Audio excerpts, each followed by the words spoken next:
नमस्कार दोस्तों, साहित्यिक कहानियों के इस चैनल कहानियां जिंदगी की पर मैं शैली सुना रही हूँ श्री खलील जिब्रान जी के द्वारा लिखी कहानी का हिंदी अनुवाद।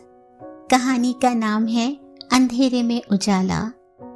आगे बढ़ने से पहले हमेशा की तरह आप सबसे अनुरोध है कि अगर चैनल पर पहली बार आए हो या अब तक ना किया हो तो चैनल को सब्सक्राइब करना बिल्कुल ना भूलें। आइए सुनते हैं।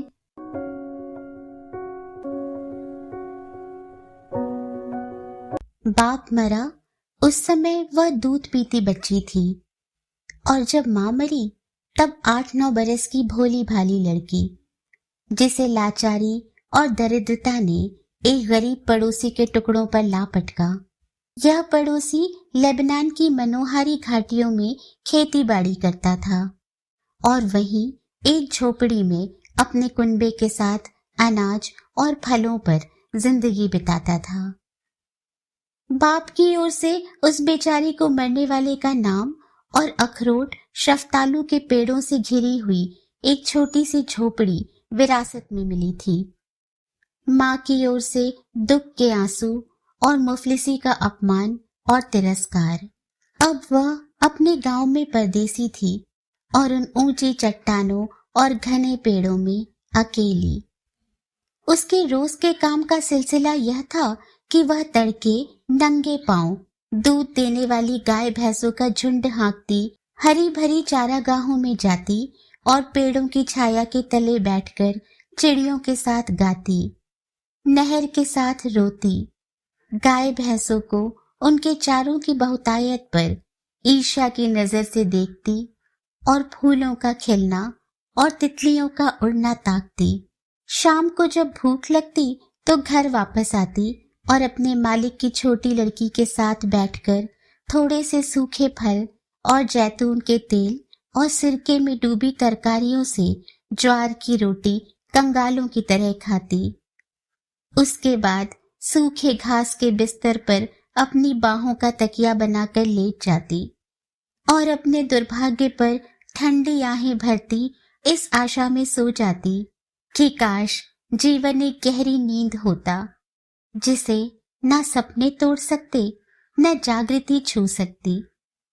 सुबह जब उसका मालिक उसे जगाता तो वह घबराकर उठ बैठती, उसके डर से कांपती और अक्खड़पन से डरती हुई।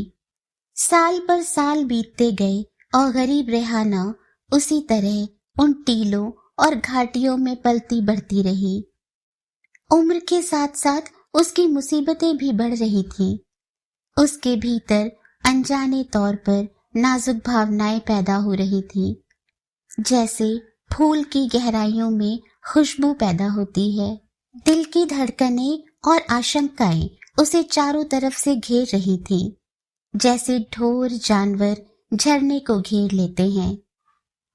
अब वह सूझबूझ वाली लड़की थी, उस बढ़िया और अछूती जमीन की तरह जो आत्म साक्षात्कार के बीजों और अनुभव के पैरों से अपरिचित हो।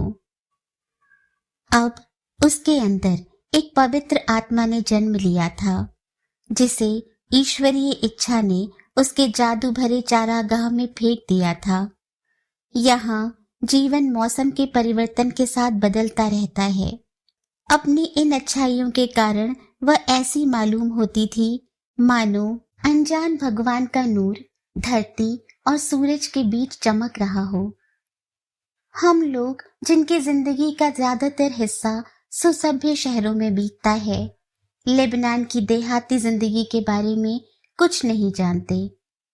हम नई सभ्यता की धारा में बहते हैं, यहाँ तक कि उस सीधे सादे साफ सुथरे और सुंदर जीवन के दर्शन को भूल जाते हैं या जानबूझकर भुला देते हैं। वह जीवन जो ध्यान देने पर हमें बसंत में मुस्कुराता हुआ, गर्मियों में फलों से लदा हुआ, पतझड़ के दिनों में सोना बिखेरने वाला, जाड़ों में शांति लाने वाला और अपने हर दौर में प्रकृति के उपहार भेंट करने वाला होता है। भौतिक दृष्टि से हम देहातियों से बढ़े चढ़े हैं, परंतु आत्मिक दृष्टि से वे हमारी तुलना में कहीं अधिक अच्छे हैं। हम बोते बहुत कुछ हैं, पर काटते कुछ नहीं। इसके विपरीत वे जो कुछ बोते हैं वही काटते हैं। हम खुदगर्जी और जरूरतों के गुलाम हैं, वे संतोष के पुतले हैं। हम मायूसी, डर और उदासी के कड़वे जीवन की शराब पीते हैं, वे पवित्र, शुद्ध, साफ सुथरा जीवन बिताते हैं। रेहाना अब 16 बरस की थी। उसकी आत्मा एक निर्मल आईने के समान थी, जिसमें हरियाली और फूलों की शोभा का प्रतिबिंब पड़ता है। उसका हृदय घाटियों के शून्य स्थान की तरह था, जिसमें हर आवाज गूंजती है। प्रकृति के रोने धोने के दिन थे। रेहाना एक झरने के पास बैठी थी। वह झरना जमीन पर होते हुए भी उससे इस प्रकार दूर था जैसे कवि की प्रतिभा उसकी भौतिक परिस्थितियों से अछूती होती है। वह पीले पत्तों को देखने में मग्न थी, जिनसे हवा की लहरें खेल रही थी। जिस प्रकार मौत इंसान के प्राणों के साथ खेलती है। उसने उन मुरझाए हुए फूलों की ओर निगाह डाली जो टहनियों से गिरकर अपने बीजों को धरती के हवाले कर रहे थे। जिस तरह अंधाधुंधी के जमाने में औरतें अपने हीरे जवाहरात और जेवर मिट्टी में दबा देती हैं। वह फूलों और पेड़ों को देख रही थी और ग्रीष्म ऋतु की जुदाई की शोक भरी अनुभूति उसके हृदय को व्यथित कर रही थी। उसने सुना, घाटी घोड़े की टापों से गूंज रही है। पलटकर देखा तो एक घुड़सवार धीरे धीरे उसकी ओर आ रहा था। झरने के पास पहुंचकर वह घोड़े से उतर गया। उसकी पोशाक और रूप रंग से उसकी खुशहाली और होशियारी प्रकट हो रही थी। उसने बड़े शिष्टाचार से, जो खास पुरुष का ही काम होता है, रेहाना को सलाम किया और कहा, मैं शहर का रास्ता भूल गया हूं, क्या तुम मेरी सहायता कर सकती हो? वह एकदम ऐसे खड़ी हो गई जैसे झरने के किनारे के पेड़ की टहनी। फिर उसने उत्तर दिया, मुझे शहर का रास्ता मालूम नहीं, लेकिन मैं अभी जाकर अपने मालिक से पूछे लेती हूँ, वह जानता है। ये शब्द उसने दिल कड़ा करके कहे। लज्जा ने उसकी सुंदरता और मोहकता में 4 चांद लगा दिए। परंतु जब वह जाने लगी तो अजनबी ने उसे रोक लिया। जवानी की शराब उसकी रगों में लहरें मार रही थी और उसकी आंखें एक अवर्णनीय आनंद से चमक रही थी। वह कहने लगा, नहीं नहीं, तुम जाओ मत। रेहाना ने उसकी आवाज में एक ऐसी सामर्थ्य का अनुभव किया जिसने उसके पैरों में बेड़ी डाल दी और वह जहां थी वहीं चकित होकर खड़ी रही। उसने शर्म से उचटती हुई निगाह उस अजनबी पर डाली। वह उसे घूर रहा था, एक ऐसी शान के साथ जिसका मतलब उसकी समझ में नहीं आया। वह मुस्कुरा रहा था, एक ऐसे जादू भरे ढंग से जिसकी मिठास रेहाना को रुला देती। वह मजा ले लेकर प्यार भरी नजर से रेहाना के नंगे पांवों, सुंदर भुजाओं, चमकदार गर्दन और घने लेकिन नरम और नाजुक बालों को देख रहा था। वह शौक और अचरज के साथ इस बात पर गौर कर रहा था कि सूरज ने किस तरह उसके चेहरे को चमकदार बनाया है और प्रकृति ने कैसे उसकी भुजाओं को इतनी सामर्थ्य दी है। लेकिन रेहाना, वह शर्म से नीचे निगाह किए खड़ी थी। अज्ञात कारण से वह ना वहां से हिलना चाहती थी, ना उससे बातचीत कर सकती थी। उस दिन शाम को दुधारू गाय भैंसे अकेली अपने बाड़े में वापस आईं। रात को जब रेहाना का मालिक खेत से लौटा तो उसे खोजने के लिए निकला, लेकिन उसका कहीं पता न था। उसने रेहाना रेहाना कहकर उसे पुकारना शुरू किया, लेकिन पेड़ों में सनसनाती हुई हवा और घाटियों के सिवा किसी ने जवाब न दिया। विवश और निराश होकर वह अपनी झोपड़ी में वापस आया और उसने अपनी औरत को उस दुर्घटना का हाल बताया। वह उस यकीन न आने वाली बात को सुनकर हैरान रह गई।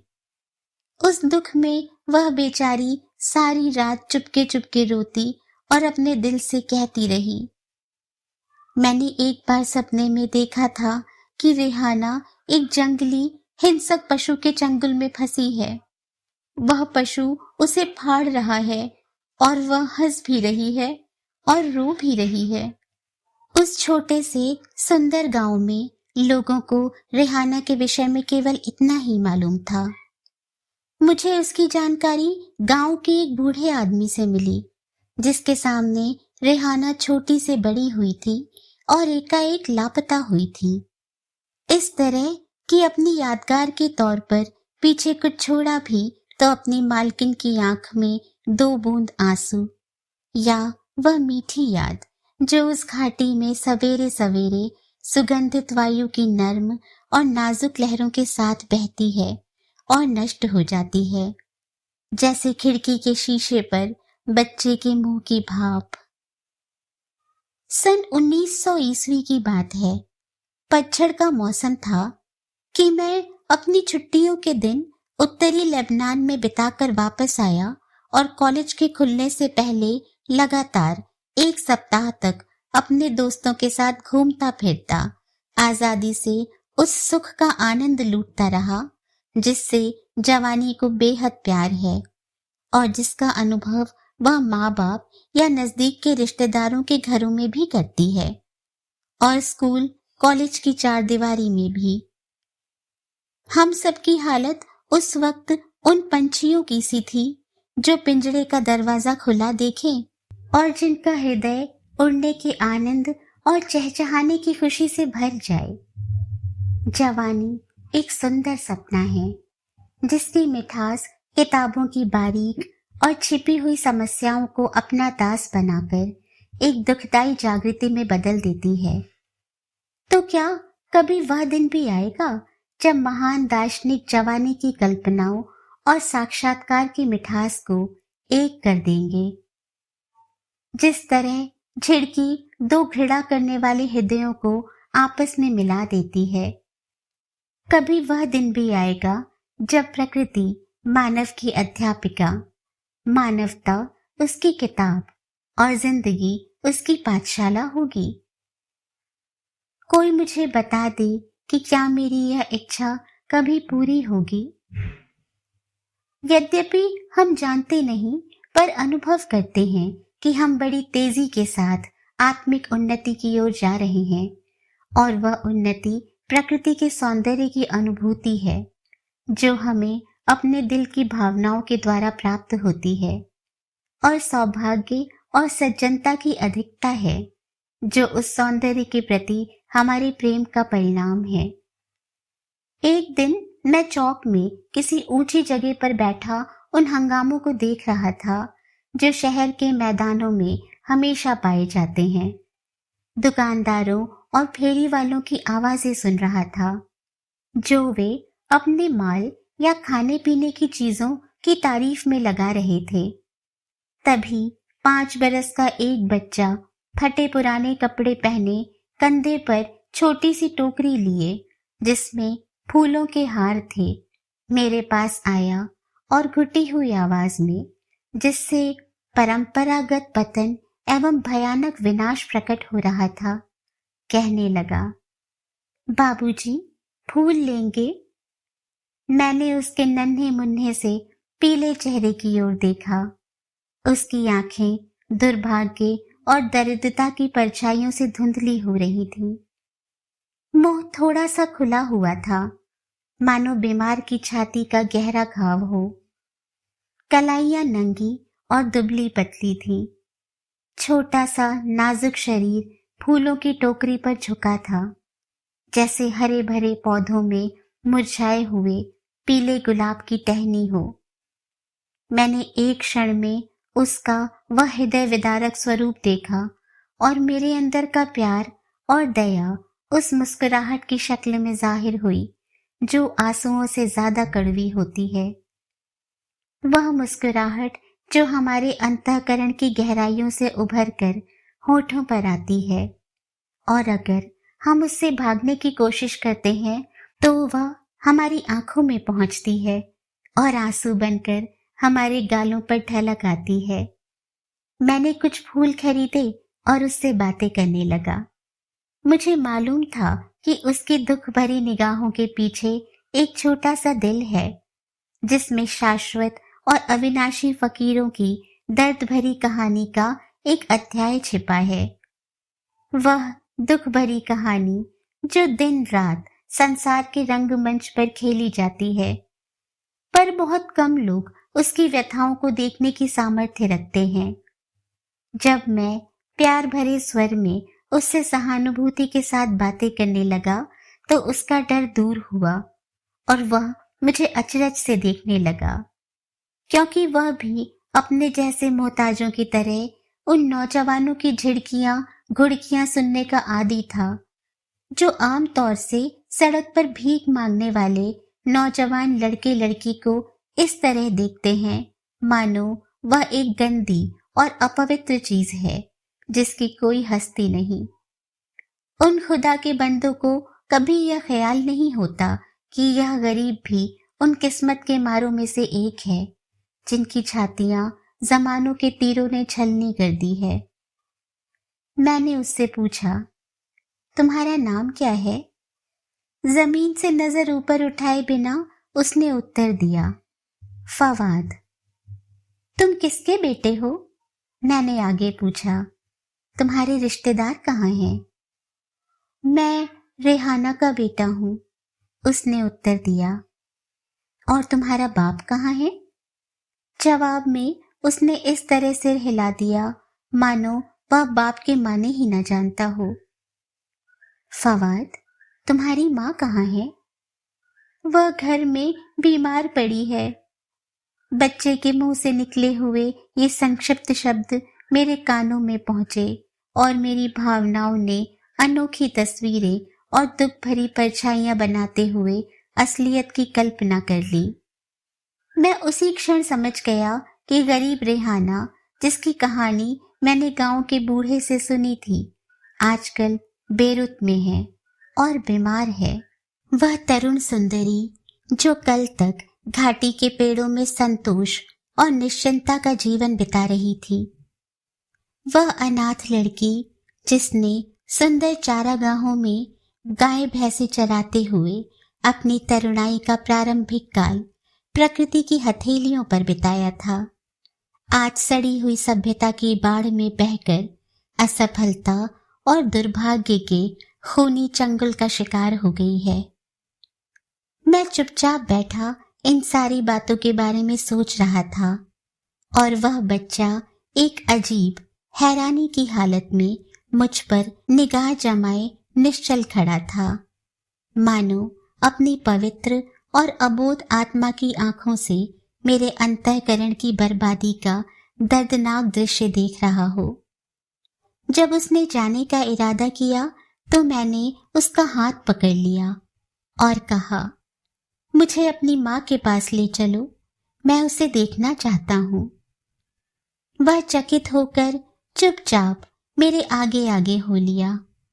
वह बार बार मुड़ मुड़ कर देख रहा था, यह मालूम करने के लिए कि मैं उसके पीछे पीछे आ भी रहा हूँ या नहीं।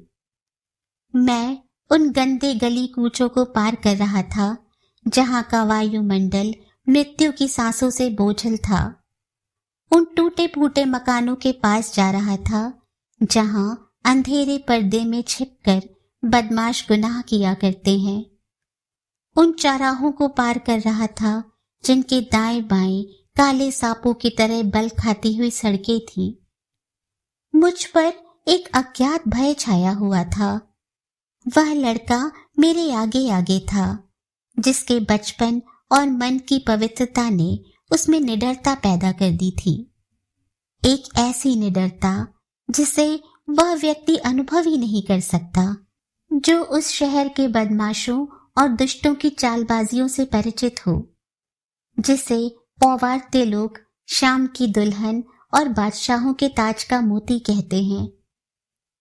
एक मोहल्ले के आखिरी सिरे पर पहुंचकर लड़का एक छोटे से मकान में दाखिल हुआ, जिसका सिर्फ एक टूटा फूटा हिस्सा कालचक्र के आघातों से बच रहा था।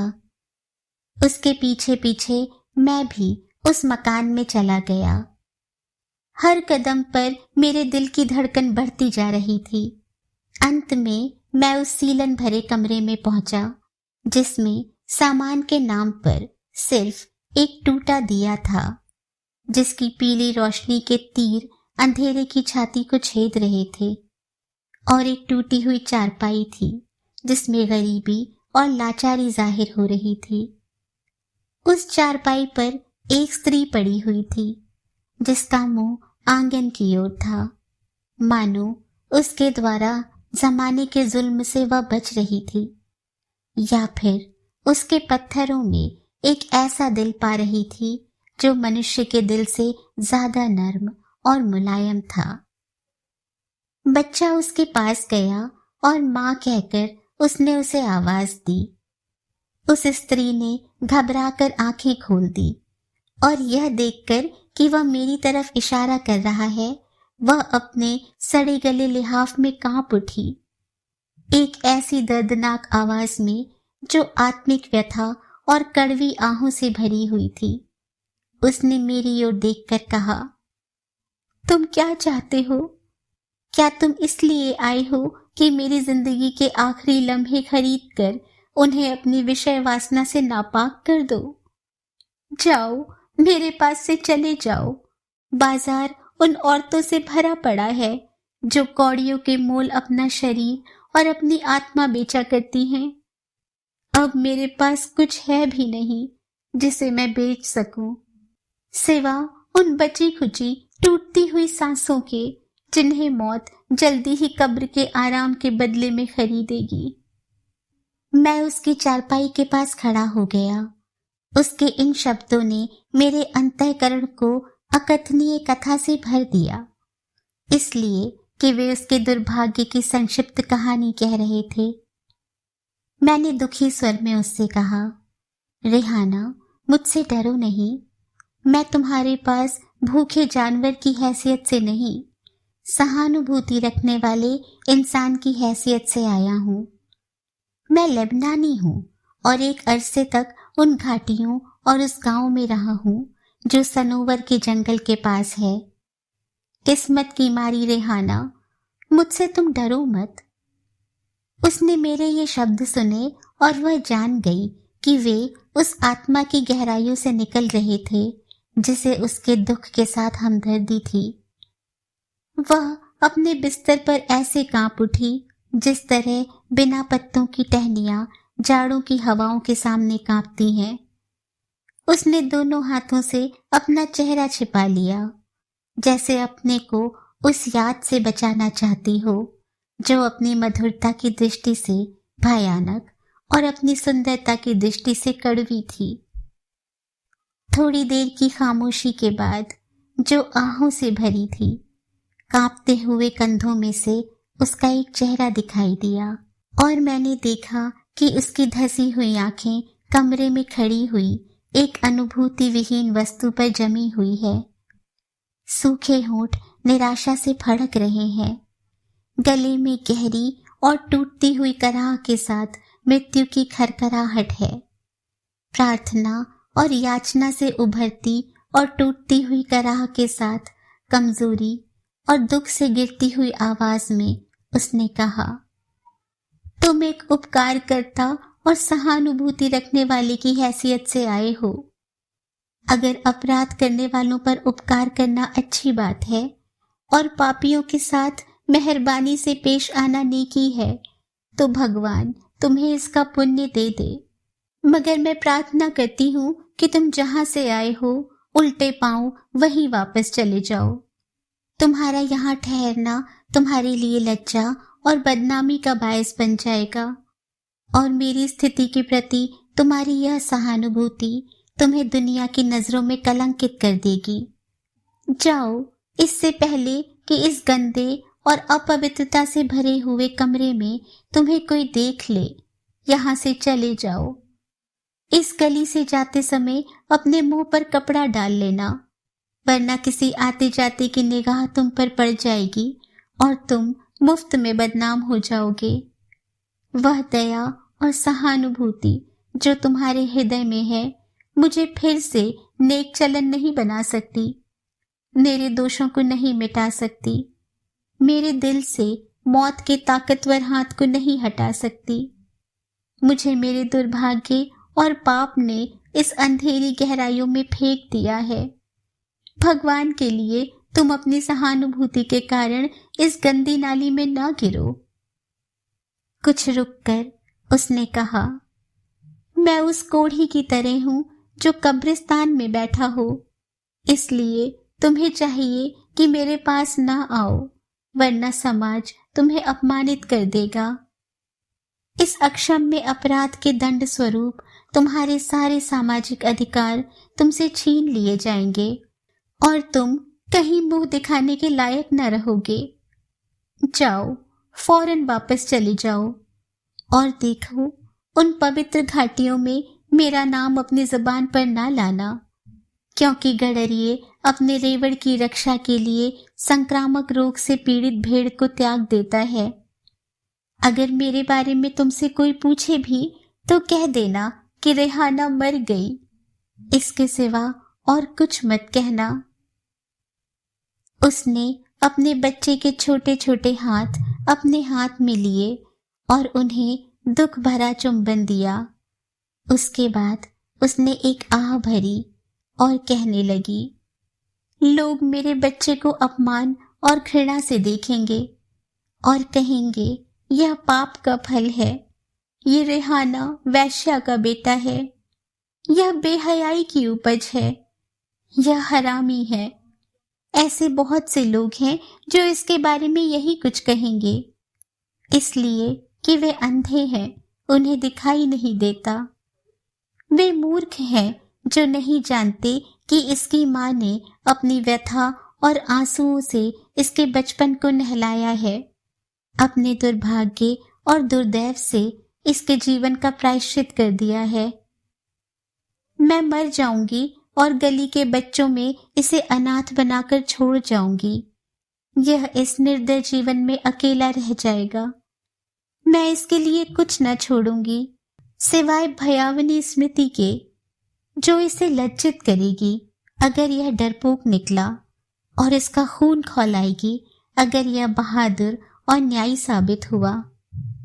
अगर जमाने ने इसका साथ दिया और यह शक्तिशाली युवक बन गया तो भगवान उस पुरुष के विरुद्ध इसकी सहायता करेगा जिसने इसे और इसकी माँ को संसार में अछूतों से भी बदतर बना दिया। और यदि यह मर गया, जीवन के जाल से इसने छुटकारा पा लिया, तो यह उस लोक में मुझे अपनी प्रतीक्षा करते हुए पाएगा जहाँ चारों ओर प्रकाश ही प्रकाश और सुख ही सुख है।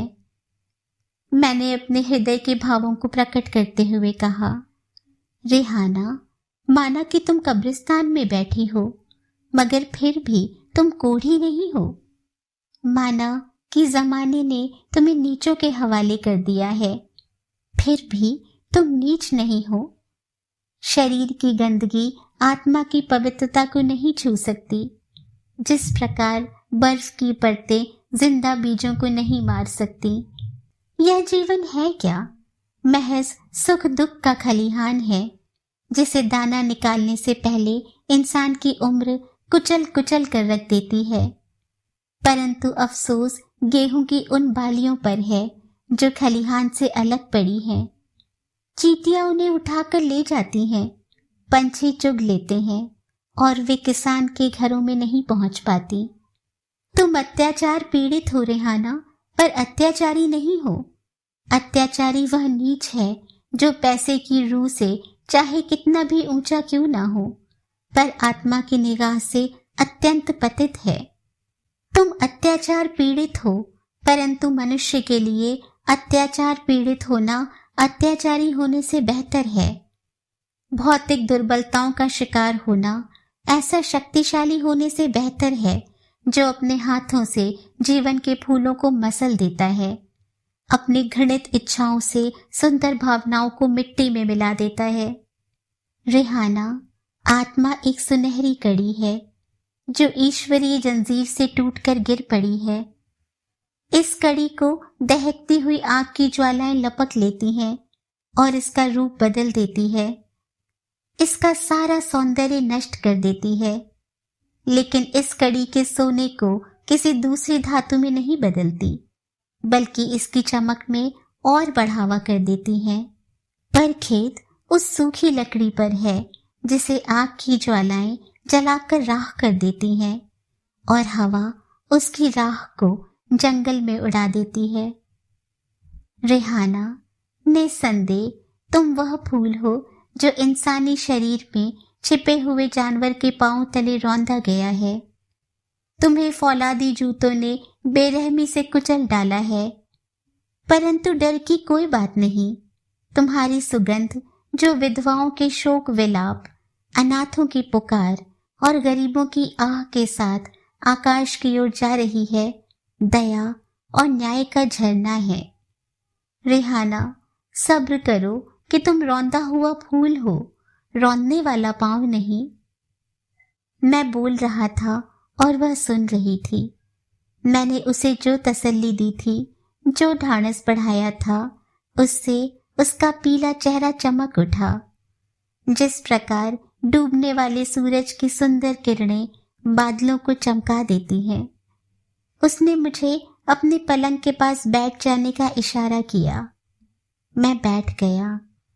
मेरी निगाह उसके चेहरे पर जमी हुई है जो उसकी दुखी आत्मा के रहस्यों को प्रकट कर रहा था। उस व्यक्ति के मुंह पर केंद्रित थी जिसे मालूम था कि उसकी मृत्यु निकट है। उस नौजवान स्त्री के चेहरे को देख रही थी जिसे अपने फटे पुराने बिस्तर के चारों ओर मौत के भयानक पांवों की चाप सुनाई दे रही थी।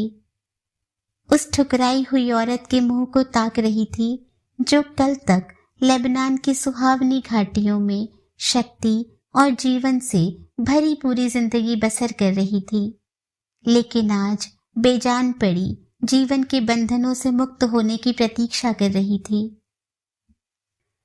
थोड़ी देर की स्तब्धता के बाद उसने अपनी बची खुची शक्ति जमा की और वह इस तरह बोलने लगी कि आंसू उसके शब्दों के साथ साथ निकलने लगे और उसकी शक्ति उसकी सांसों के साथ घुटने लगी।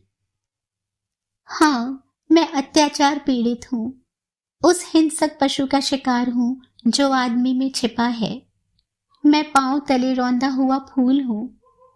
मैं झरने के किनारे बैठी थी कि एक अजनबी आदमी घोड़े पर सवार वहां आ गया। उसने मुझसे प्यार भरी बातें की और बताया कि मैं सुंदर हूँ और वह मुझसे प्रेम करता है और जीवन भर प्रेम करता रहेगा। उसने कहा कि जंगल जंगलियों से भरा पड़ा है और घाटियां पंछियों और गीदड़ों का घर है। उसके बाद वह मुझ पर झुका और अपनी छाती से चिपटाकर उसने मुझे प्यार किया। मैं उस वक्त तक चुंबन के आनंद को नहीं जानती थी, इसलिए कि मैं एक ठुकराई हुई अनाथ लड़की थी। उसने मुझे घोड़े की पीठ पर अपने पीछे बिठा लिया और एक सुंदर पर तन्हा मकान में ले गया। वहां मैं उसके साथ रहने लगी। वह मेरे लिए भांति भांति के तोहफे लाता, रेशमी कपड़े, बढ़िया सुगंधें, खाने की स्वादिष्ट चीजें और कीमती शराबें। उसने यह सब कुछ किया मुस्कुराते हुए, अपनी वासनाओं की गंदगी और उद्देश्य की पशुता को शब्दों की मधुरता और आकर्षक इशारों में छिपाते हुए। परंतु जब मैंने अपने शरीर से उसकी वासनाओं का पेट भर दिया, अपनी आत्मा को अपमान और कलंक से बोझिल बना दिया, तो वह मेरे प्रति लापरवाह हो गया। मेरे पेट में एक भड़कती हुई आग की जीवित लपट छोड़कर, जो मेरे कलेजे से खुराक लेकर देखते देखते बढ़ने लगी। वह ना मालूम कहाँ भाग गया। इस प्रकार मैं इस अंधेरे गड्ढे में आ फंसी, जहां चारों ओर आक्रोश और विलाप का धुआं और दुख और क्लेश की कड़वाहट है। इस तरह मेरी जिंदगी दो हिस्सों में बट गई, एक कमजोर और दर्दनाक हिस्सा और दूसरा थोड़ा छोटा, जो अनंत वायुमंडल में उड़ जाने के लिए रात की स्तब्धता में चिल्लाता था। वह निर्दयी मुझे और मेरे दूध पीते बच्चे को उस सुनसान मकान में छोड़कर चलता बना, और हम दोनों भूख, सर्दी और अकेलेपन के कष्ट सहन करने लगे। आहों और विलापों के सिवाय हमारा न कोई मददगार था और न डर और धड़कनों के सिवाय कोई हमसे बातचीत करने वाला ही था। अंत में उसके दोस्तों को मेरी दुर्दशा का पता चला तो वे मेरे पास आए, पर उनमें से हर एक अपनी दौलत से मेरी इज्जत खरीदना चाहता था। मेरा शरीर लेकर उसके बदले में मुझे रोटी देना चाहता था। आह, कितनी बार मैंने चाहा कि गला घोंटकर अपना काम तमाम कर दूं, पर ना कर सकी, क्योंकि मैं अकेली नहीं थी। अब मेरे जीवन में मेरा बच्चा भी शरीक था, जिसे भगवान ने परलोक के आनंद भवनों से इस संसार में धकेल दिया था, बिल्कुल उसी तरह जैसे मुझे पवित्र जीवन से दूर करके इस नरक की गहराइयों में फेंक दिया था। मगर अब वह घड़ी पास आ गई है जिसका इंतजार मैं कई दिनों से कर रही थी। मेरे जीवन का स्वामी, वह मृत्युदूत, लंबे वियोग के बाद मुझे लेने आया है, ताकि मैं उसके नर्म और मुलायम बिस्तर पर आराम करूं। एक गहरी खामोशी के बाद, जो उड़ने वाली आत्माओं के स्पर्श के समान थी, उसने अपनी आंखें खोली, जिन पर मृत्यु की छाया पड़ी थी, और वह धीरे धीरे कहने लगी, हे अदृश्य न्याय देवता, तू जो इन भयानक घटनाओं के पीछे छुपा हुआ है, तू ही मेरी यांत्रिक आत्मा की पुकार और मंद गति हृदय की आवाज सुनने वाला है। तुझसे, केवल तुझी से मैं प्रार्थना करती हूँ कि तू मुझ पर दया कर अपने दाएं हाथ से मेरे बच्चे का हाथ पकड़ और बाएं हाथ से मेरी आत्मा का उपहार स्वीकार कर। उसकी शक्ति समाप्त होने लगी, उसमें कमजोरी और बढ़ गई। उसने दुख और व्यथा से भरी निगाह अपने बच्चे पर डाली और उसकी आंखें धीरे धीरे बंद होने लगी। बड़े करुण स्वर में, जो स्तब्धता के अधिक निकट थी, उसने कहा, ए आकाश में रहने वाले, तेरा नाम हमेशा पवित्र रहे। तेरा भेजा हुआ मृत्युदूत आ गया है। तेरी इच्छा जिस प्रकार आकाश में सर्वोपरि है, उसी प्रकार वह पृथ्वी पर भी रहे। हे भगवान, हमारे अपराधों को क्षमा करना। उसकी आवाज बंद हो गई, पर होंठ थोड़ी देर तक हिलते रहे। फिर होठों के बंद होने के साथ उसके शरीर की सारी क्रियाएं खत्म हो गईं। उसके बाद उसके शरीर में कपकपी पैदा हुई और मुंह से हल्की सी आह निकली। चेहरे पर पीलापन छा गया और आत्मा उड़ गई, परंतु उसकी आंखें एक काल्पनिक वस्तु पर जमी रही। सुबह को रेहाना की लाश लकड़ी के ताबूत में रखी गई और फकीरों के कंधों पर शहर से दूर एक मैदान में पहुंचाकर दफना दी गई। पादरी ने उसके जनाजे की नमाज पढ़ने से इनकार कर दिया और लोगों ने उसकी लाश को उस कब्रिस्तान में दफनाने की इजाजत ना दी जहां सलीब कब्रों की रक्षा करता है। उस सुदूर मैदान में उसके जनाजे के साथ कोई नहीं गया, सिवा उसके बेटे और एक नौजवान के, जिसे संसार की विपत्तियों ने सहानुभूति का पाठ पढ़ाया था।